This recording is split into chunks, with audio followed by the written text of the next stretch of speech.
रत्नागिरीच्या विमानतळाची साधारणपणे कधीपर्यंत हे फंक्शनल होईल आणि नियोजन कसं असणार आहे?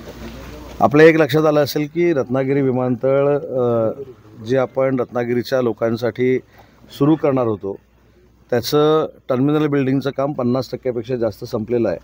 माझ्याबरोबर सगळे अधिकारी देखील आहेत, कॉन्ट्रॅक्टर देखील आहेत. त्यांना मी सूचना केल्यात की कुठच्याही परिस्थितीमध्ये 31 मार्चला हे पूर्ण टर्मिनल बिल्डिंग टॅक्सीवे असेल हे उड्डाणासाठी सज्ज झालं पाहिजे. जी कंपनी आहे, काय नाव आहे याचं विमान कंपनी? नाही, अलायन्सची विमानाची कंपनी अलायन्स एअर म्हणून जी कंपनी आहे विमानाची, त्यांना मुंबईपासून रत्नागिरीपर्यंत आणि रत्नागिरीपासून मुंबईपर्यंत विमानाचं परमिशन देण्यात आलेली आहे. त्यांची देखील बैठक पोलीस विभागाशी झाली. 500 रुपयाचे नोट, 17 200 रुपयाचे नोट आणि 412 100 रुपयाचे नोट असं प्राप्त झालेले आहे. याच्यात आपण पुढे तपासात निष्पन्न करणार आहोत की यांनी हे नोट स्वतःहून बनवलेले आहे किंवा दुसरे कोणत्या ठिकाणावरून सोर्स केलेले आहे, प्लस यांनी बाकी काही लोकांना पण हे नोट पुरवलेले आहे किंवा कसं. याच्यात शक्यता आहे की जर एवढं मोठी क्वांटिटीमध्ये आपल्याला आताच मिळालेले आहे तर अजूनही याच्यात नोटा वाढण्याची, बनावट नोटा वाढण्याची शक्यता आहे. मॅडम, बाजारामध्ये या नोटा व्यवहारात चलनामध्ये आल्या असतील का? आणि तसं असेल तर मग जनतेला जागरूकतेबद्दल आपलं पोलीस अधीक्षक म्हणून काय आव्हान असणार आहे? आपल्या माध्यमातून माझा जनतेला हे आव्हान असणार की हे जे नोट आहे हे खूप हाय क्वालिटीचे फेक नोट नाही आहे. कोणीही जरा थोडं पण लक्ष देऊन बघितलं तर हे फेक वाटतंय, दिसतंय. तर मला सर्वांना हे सूचना आहे, आव्हान आहे की आपला जराही संशय आला की हे नोट फेक आहे किंवा कसं, तर आपण जवळचे बँकात जाऊन तशी खात्री करू शकत आणि त्या नोटाचा पोलिसांच्या निर्देशनात आणून द्या. अरे हो, पण ती गाडी कोणाची तरी आहे की नाही? हो, पण मग आता हा जो रिक्षावाला सिरियस आहे. चला तुम्ही म्हणाल की गौतमी पाटील नव्हती गाडीमध्ये, कोणीतरी ड्राईव्ह करत होतं का भूत ड्राईव्ह करत होतं? तो जो कोण ड्राईव्ह करत होता त्याला पकडायला लागेल ना. पकडला, केस दाखल केली, बरं मग तो कुठे आहे आता?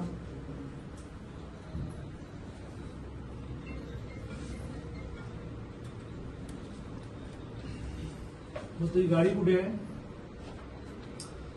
गाडी जप्त करून टाका.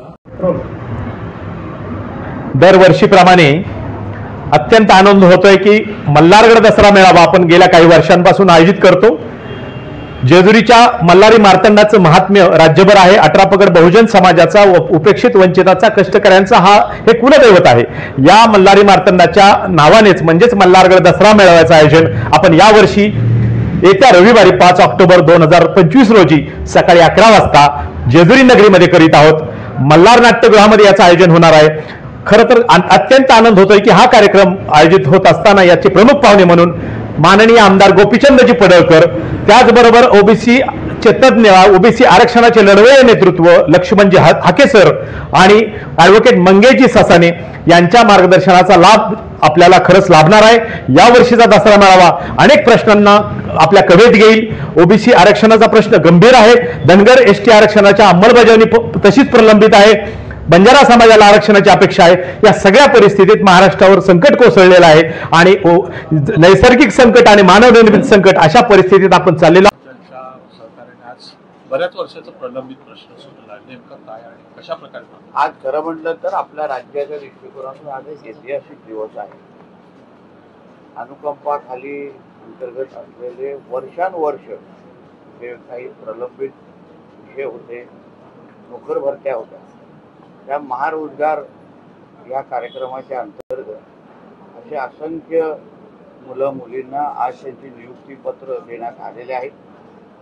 राज्याचे लोकप्रिय मुख्यमंत्री आदरणीय देवेंद्र फडणवीस साहेब आणि आमचे दोन्ही उपमुख्यमंत्री आणि आमच्या प्रगतशील अशा महायुती सरकारच्या माध्यमातून हा असा एक ऐतिहासिक निर्णय दिला गेलेला आहे. राज्यामध्ये 10,300 आणि आपल्या जिल्ह्यामध्ये 106 अशा नियुक्त्याचे पत्र आज आमच्या माध्यमातून त्या उमेदवारांना दिले गेलेले आहे.